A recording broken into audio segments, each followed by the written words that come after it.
Para a gente entender o que a tonoscopia estuda, eu vou te mostrar aqui duas sequências de imagem. A primeira é a água em ebulição e o sal ainda não foi adicionado. Quando se faz a adição de sal, a água cessa o processo de ebulição quase que instantaneamente. Por que será? Bom, o sal ele interfere no processo de vaporização.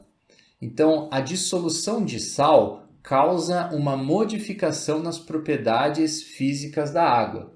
É isso que trata as propriedades coligativas. A modificação que um soluto não volátil, que é o caso do sal, causa nas propriedades físicas da água, que é o solvente.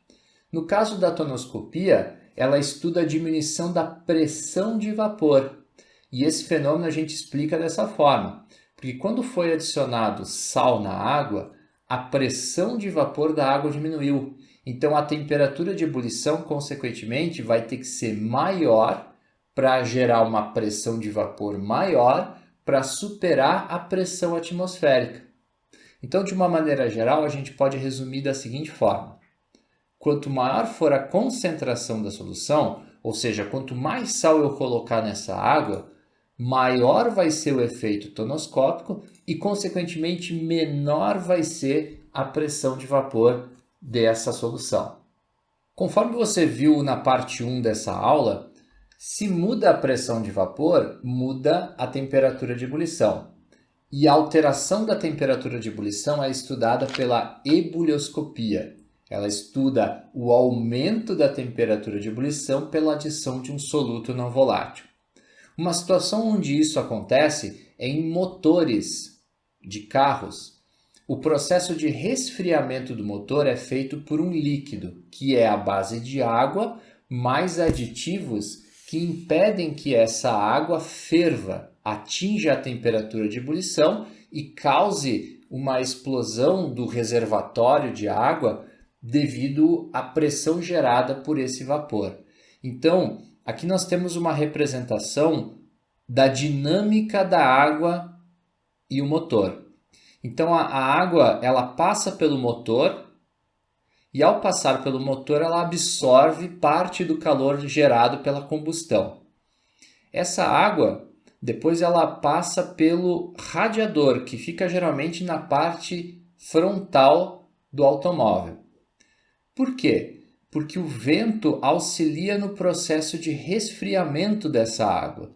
Essa água ela é resfriada e ela passa novamente pelo motor e absorve mais calor e ela fica nesse ciclo de absorver calor, liberar calor, absorver calor, liberar calor.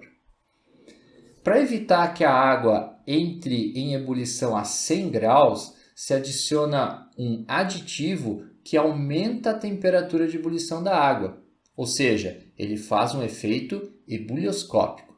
Então, de uma maneira geral, a gente pode dizer que quanto maior for a concentração dessa solução, maior vai ser o efeito ebulioscópico e maior vai ser a temperatura de ebulição.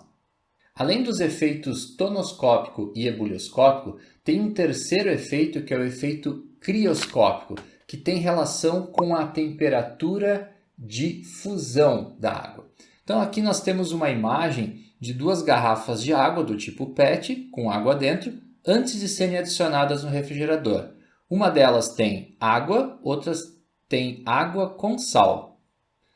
Se a gente colocar no refrigerador e depois tirar, somente a garrafa com água vai solidificar. A solução de água com sal geralmente não é solidificada.